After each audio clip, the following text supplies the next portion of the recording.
The dress was the color of a cloud that had given up on rain.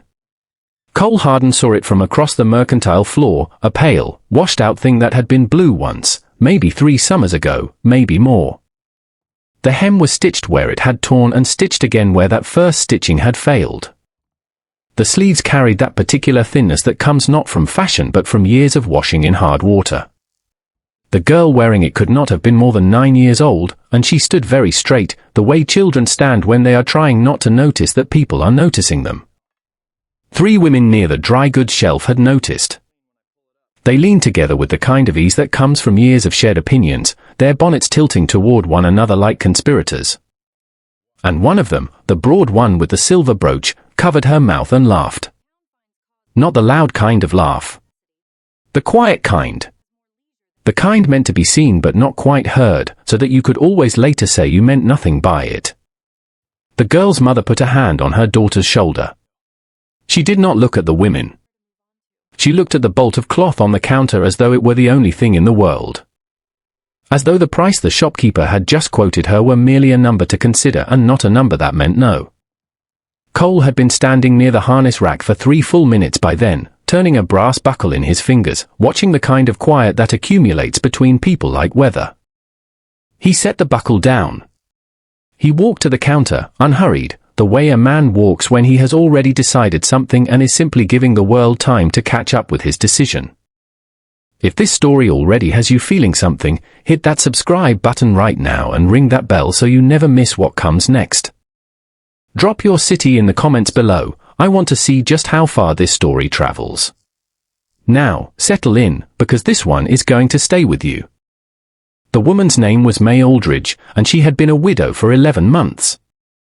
Cole learned this the way you learn most important things in a dry country, slowly, in pieces, the way water comes up through cracked clay. She did not volunteer much. She had the economy of speech that grief gives people, that particular habit of measuring words before spending them. As though language itself had become a resource she could no longer afford to waste. Her daughter was Clara. The boy, 6 years old and built narrow as a fence rail, was Thomas, though he answered to Tom and to nothing else with any reliability. What Cole also learned, standing at that counter in Hale's Mercantile with the afternoon light coming through dirty glass and laying itself across the floorboards in long yellow bars, was that May Aldridge had come to Harrow Flats 3 weeks ago with a deed to her late husband's 40 acres of creek bottom land south of town, land that James Aldridge had inherited from his own father and then died of fever before he could do much with, and that she had been living in the farmhouse on that land with her 2 children in conditions that could charitably be described as unfinished. She had no livestock beyond a single sway-backed mule. She had no hired hand, no neighbor close enough to matter, and no money beyond what she had folded carefully into the inside pocket of her coat, which was not enough for the cloth she'd been pricing. Cole paid for the cloth without ceremony. He paid for the thread and the button she had not yet asked for. He paid for the flour and the salt pork and the dried beans she had on the counter beside the cloth, and when May turned to look at him with an expression caught somewhere between gratitude and fury, he said only, "I know the Aldridge land. I used to run cattle on the creek bottom before your husband put up his fence line. Creek's still good. Land just needs working." He offered to drive them out to the property in his wagon. She agreed with the careful, eyes-forward dignity of a woman who has learned that accepting help gracefully is itself a form of strength. The farmhouse sat at the end of a road that was more intention than fact, 2 bare tire-wide paths through scrub grass with the cedar and juniper pressing in on both sides. The house emerged from the landscape reluctantly, as though it had been trying to sink back into the earth and hadn't quite managed it. The porch boards were buckled from years of summer heat and winter wet. One shutter hung by a single iron hinge at an angle that suggested exasperation. The kitchen window on the north side had been patched with a piece of tin that had since rusted through at the corner, and the wind, which came steady and flat off the plateau, got into the house through that corner and worried at everything inside. Inside, the house smelled of disuse and mouse and the particular dusty sweetness of a place that had held other people's lives. Cole carried in the supplies without being asked. Clara stood in the center of the kitchen with her arms at her sides, surveying the damage with the grave. Systematic expression of a child who has already learned to assess situations before feeling things about them. Thomas sat down on the floor immediately and began examining a beetle that had wandered across the threshold, entirely unconcerned with the general state of affairs. May stood at the kitchen window, the good one, facing south, and looked out at the land. The creek willows were visible in the middle distance, that particular late October yellow that burns like a low fire before the coal takes it. She stood there for a long moment while coal set wood in the stove, and Clara quietly, without being asked, began sweeping the floor with a broom that had been leaning against the wall, missing half its bristles. Cole found a tin of lard in the back of a cupboard that still had a sealed lid. He found cornmeal in a cloth sack that the mice had not yet reached.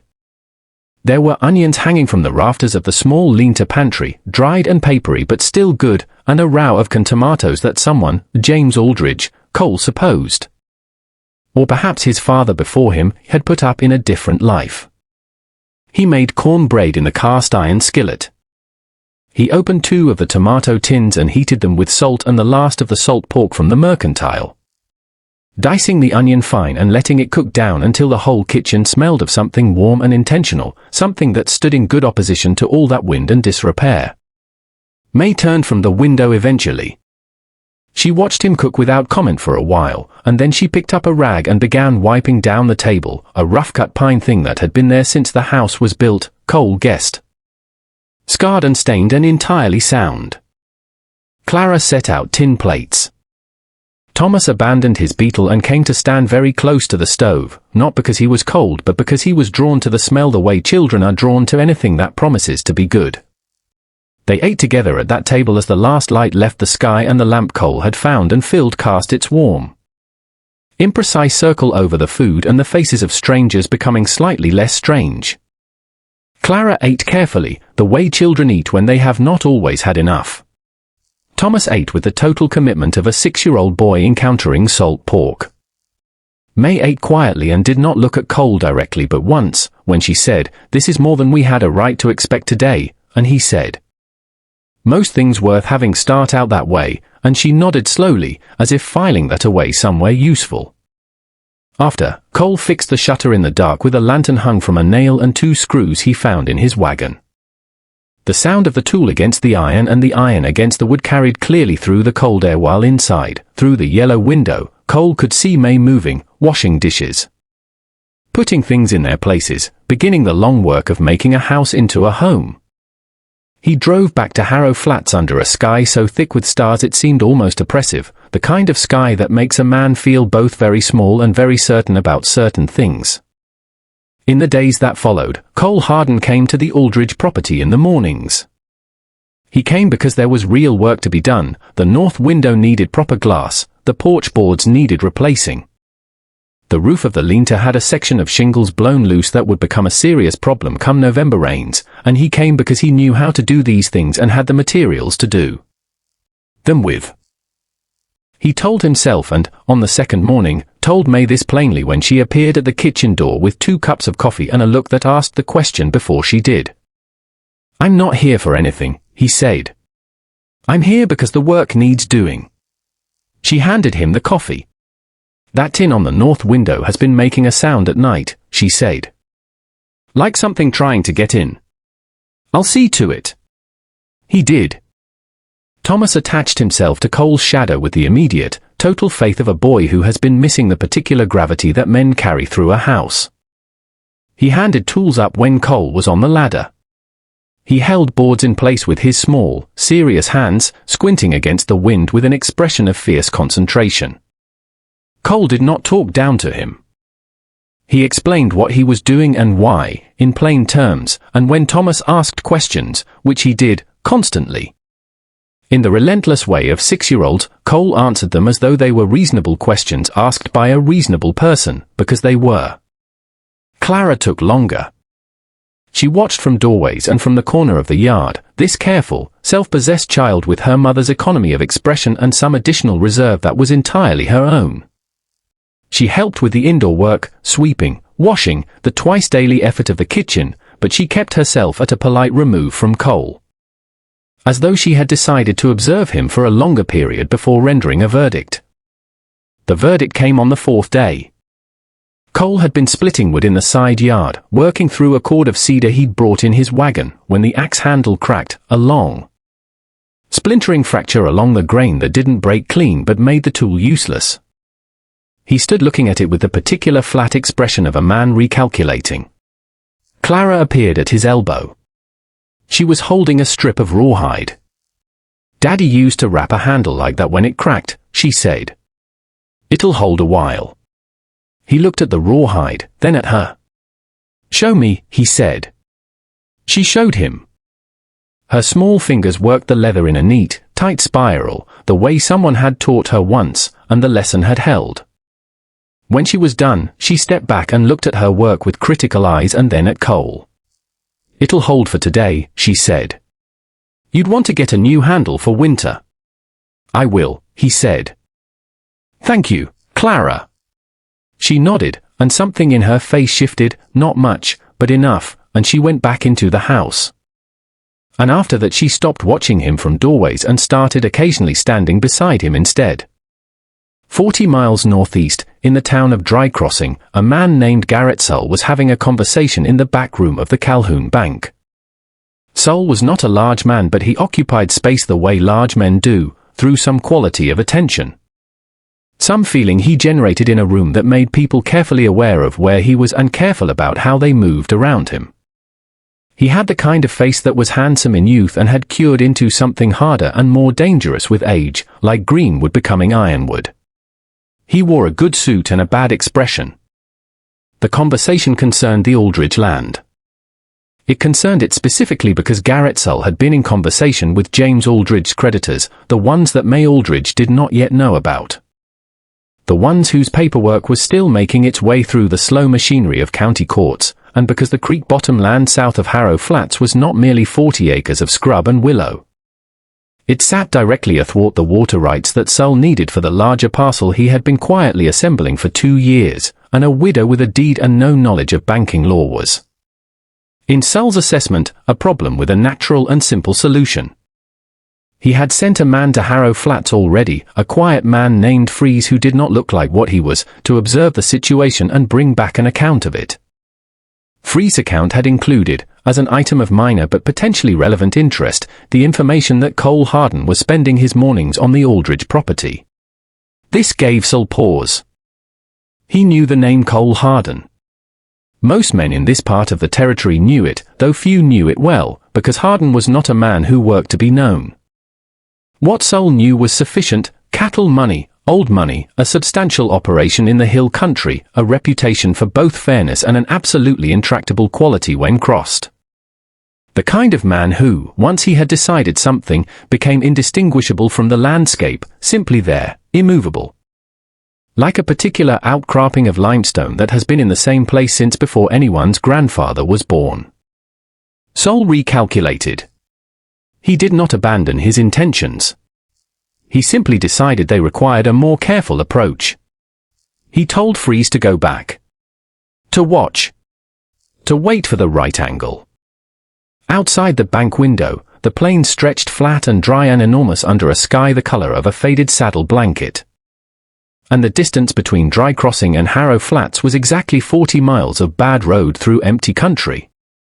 And a man moving across it with bad intentions would be invisible until he chose not to be. The occasion that brought them all into Harrow Flats together was practical necessity. May needed to register a repair to the deeds property survey. A corner marker that had apparently been moved or had deteriorated, and she needed to do it at the county clerk's office before the end of the month filing period. Cole had business at the bank and at the farrier's, and the children needed their first real look at the town they were going to grow up in, or at least near. They went in on a Thursday, which was when the town was at its most populated, ranchers and farmers coming in for the weekly mail, women making their market rounds. The general Thursday bustle of a small western town doing all the commerce it was going to do in a week. The wagon came down Main Street in the thin autumn sunlight. And Cole parked it outside the clerk's office and helped May down with the particular formality of a man who has thought about how to help a woman down from a wagon and has decided to do it the same way he would do anything else, directly and without performance. People noticed. People in small towns always notice things, but they notice arrivals with especial attention, and the arrival of Cole Harden, who was known, if not intimate, with a woman and 2 children who were not known at all, was the kind of thing that produced notice that began immediately converting itself into opinion. The first person of consequence they encountered was Edna Marsh. Edna Marsh was the wife of the man who owned the feed store, a position that in Harrow Flats carried the specific social weight of someone who controlled something everyone needed. She was thin and upright and possessed of a face that seemed constructed for the expression of disapproval, not out of cruelty, exactly, but out of the deep conviction that the world required constant supervision and that she was among the few qualified to provide it. She caught May on the boardwalk outside the dry goods store, where May had stopped to look at a bolt of wool flannel in the window, the practical, examining look of a woman pricing winter ahead. "Mrs. Aldridge," Edna Marsh said, which was itself a statement, delivered with the particular precision of someone who has already assembled their argument before the conversation begins. "I understand you've taken in a man on the property." May looked at her steadily. "Mr. Harden has been doing repair work," she said. "The house needed considerable attention." "I'm sure it did," Edna Marsh said, with the smile of someone meaning the opposite. "It's only, people talk, Mrs. Aldridge. And you being newly arrived, and without a husband." "My husband has been dead 11 months, May said. Her voice was level and without drama, which was more devastating than drama would have been. The house needed a new window and a solid porch. Mr. Harden provided those things. If the town finds cause for commentary and practical necessity, then I suppose the town has more leisure than it knows what to do with." She turned back to the flannel in the window. The conversation was over. Edna Marsh stood for a moment in the specific discomfort of someone whose opening has been closed and then moved on, gathering herself around the impression of dignity. Cole's confrontation was different in kind. His occurred at the bank, which he had visited to attend to a wire transfer. He ran a substantial cattle operation through 3 counties and managed it largely through correspondence and periodic appearances, and where he was met by the bank's president, a man named Harold Coe, who was pleasant and careful and had the specific pleasantness of someone who is being careful. "Good to see you in town, Mr. Harden," Coe said, and then, after the business was concluded and they were both still standing at the desk, "I hear you've been spending time out at the Aldridge place." "I have," Cole said. "Well." Coe arranged some papers. "It's, you know how small towns are." "I do," Cole said. Coe looked up. He had the look of a man who wanted to say something and was measuring the risk carefully. "There's some interest," he said, finally, "in the Aldridge property. From outside the county. Some creditor matter that may be coming through the courts. I thought, as a friend, that you might want to know." Cole was quiet for a moment. "Then, what creditor?" Coe looked at the papers again. "I'm not at liberty," he said. "But the interest is real." "I appreciate the information," Cole said. He put on his hat and left, and as he came down the bank steps into the cold November air, his mind was working through the information the way a man works a problem with his hands, steadily, without rushing, turning it over until he finds the angle. In the afternoon, while May was in the clerk's office with her deed papers and Thomas was occupied with a dog he had found near the livery, Cole found Clara sitting on the boardwalk steps with her hands in her lap and her eyes on the middle distance. "You all right?" he said, sitting beside her. She was quiet for a moment. "Then, those ladies in the store were looking at my dress again." Cole looked at the dress. The washed-out blue one. Still faithfully mended. "What did they say?" "They didn't say anything. They just," she paused, composing it. They looked at each other. Cole was quiet for a moment. Then he stood. "Come on," he said. He took her into the dry goods store and he asked Mrs. Holt behind the counter to show him the wool flannel, the good quality, in the deep blue, and the green cotton with the small white figures in it, and the brown wool that was practical for everyday He asked Clara which she liked for the dress her mother was going to sew from the cloth he'd already bought. Clara pointed to the deep blue with the careful restraint of a child trying not to want things. Cole bought 4 yards of it plus the brown wool and 2 yards of the green cotton for good measure. He bought thread and buttons of bone and a card of ribbon that was the particular red of winter berries. Clara carried the package. She did not smile, exactly, she was not a child given to easy smiling, but she stood a half-inch straighter, and that was enough. The man named Freeze came to the Aldridge property on a Thursday night, which he had chosen because Thursday was town day and he had observed that town day tired people out. He was wrong about this particular family, but he had no way of knowing that. Cole had taken to sleeping in the barn on a bedroll.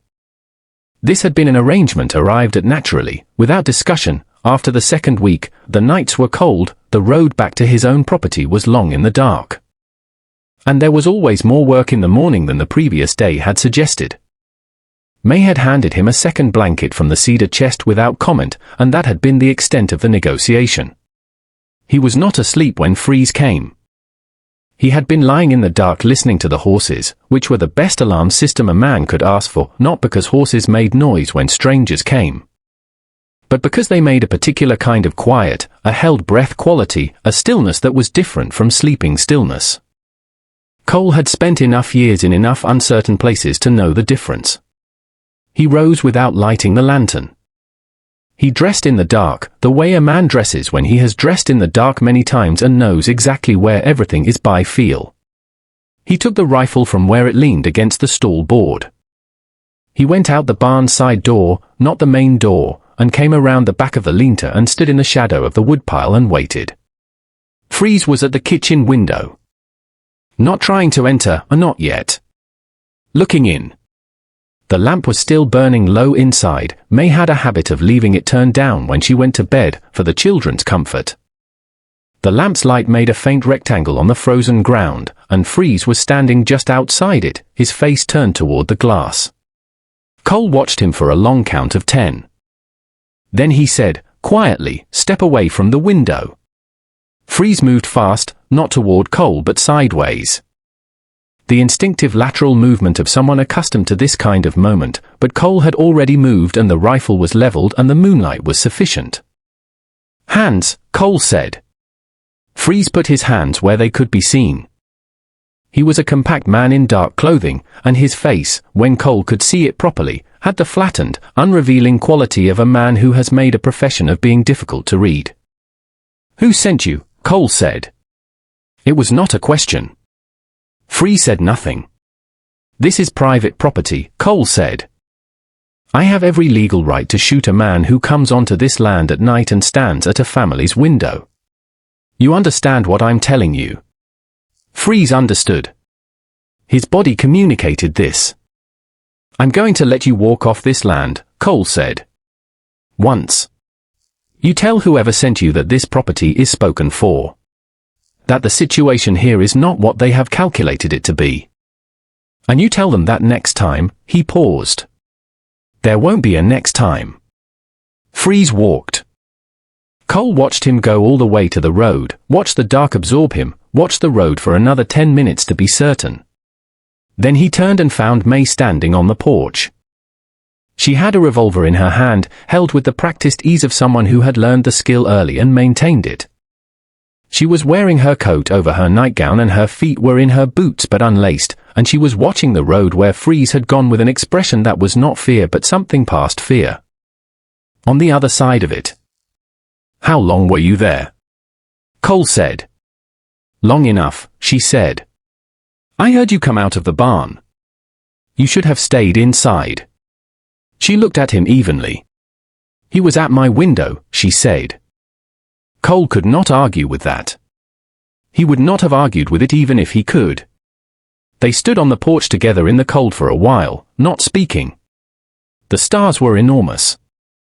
The creek willows made a sound in the night wind that was almost the sound of water. "This is about the land," May said finally. It was not a question either. "There are creditor claims being moved through the court," Cole said. "Someone is trying to acquire this property through the legal machinery. Tonight was meant to frighten you into moving on before the papers arrive.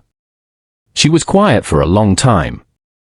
I have nowhere to move on to, she said, and her voice was very steady and very flat, the flatness that is not emptiness but its opposite, a fullness pressed down very hard.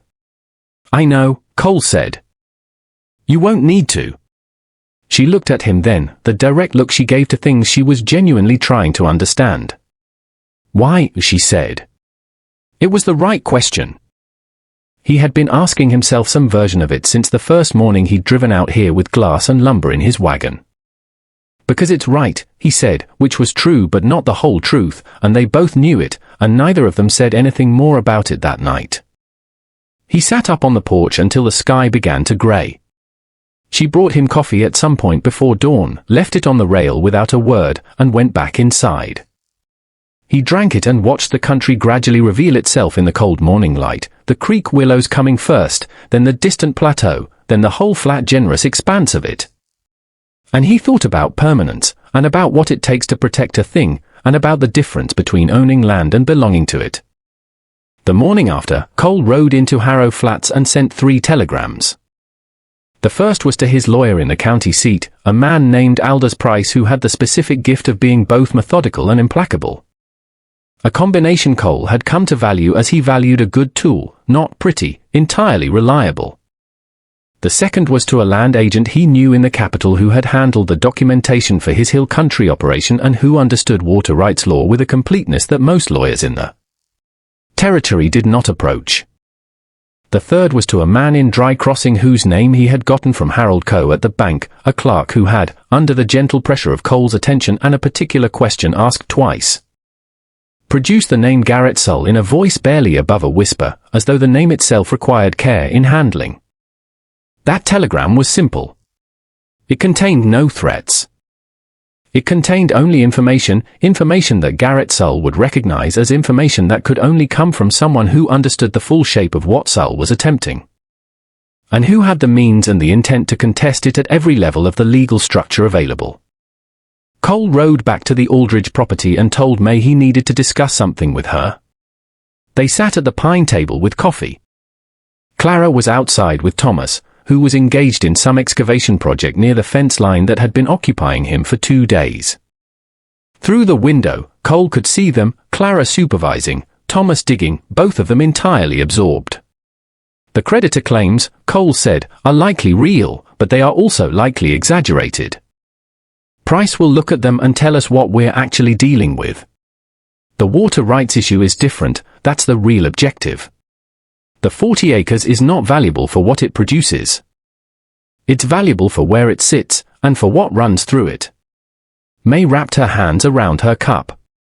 And there's a way to secure this property against that kind of approach, Cole said. Legally and permanently. She waited. If the property were held jointly, he said, by a party with the legal standing and the financial resources to defend it against acquisition, the creditor strategy falls apart. There's no soft target. There's no assumption that the widow will fold and move on. She was very still. Are you proposing to purchase a share of my land? She said, with a careful flatness that might have been anything. No, he said. I'm proposing to marry you. The kitchen was quiet except for the stove. Mr. Harden, she said. Cole, he said. Cole. She said his name with the careful attention of someone trying it for fit. You're a wealthy man with a substantial property of your own. You don't need 40 acres of creek bottom. I don't need it, he said. That's not why. She looked at him for a long time. This was her particular quality, this long, genuinely inquiring look, the look of someone who is actually trying to see rather than merely confirming what they have already decided to see. Most people, in Cole's experience, looked with their conclusions rather than their eyes. May Aldridge looked with her eyes. The children, she said. Clara needs a dress that doesn't get laughed at, he said. Tom needs to know that the roof over his head is permanent. You need a winter without counting what's in the flour sack every morning. These are things I can provide without any difficulty whatsoever. That's not a reason to marry a person. No, he said. It's not.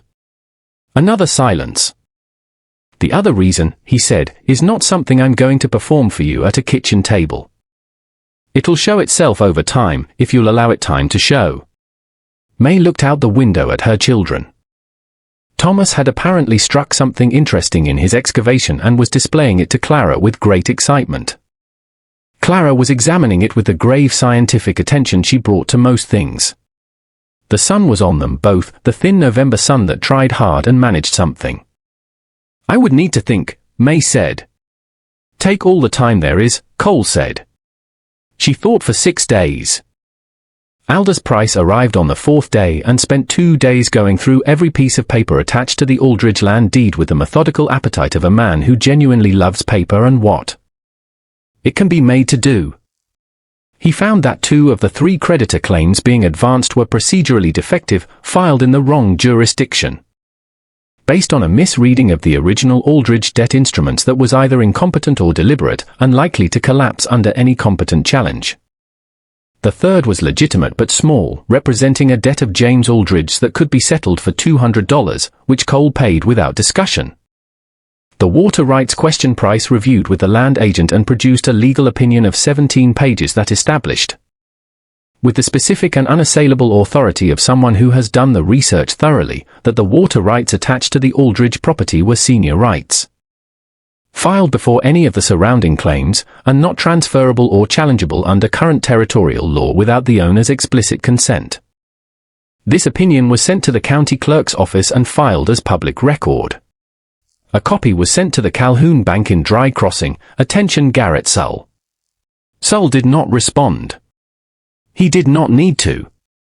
The silence of a man who has calculated and found his calculation wanting is its own kind of response.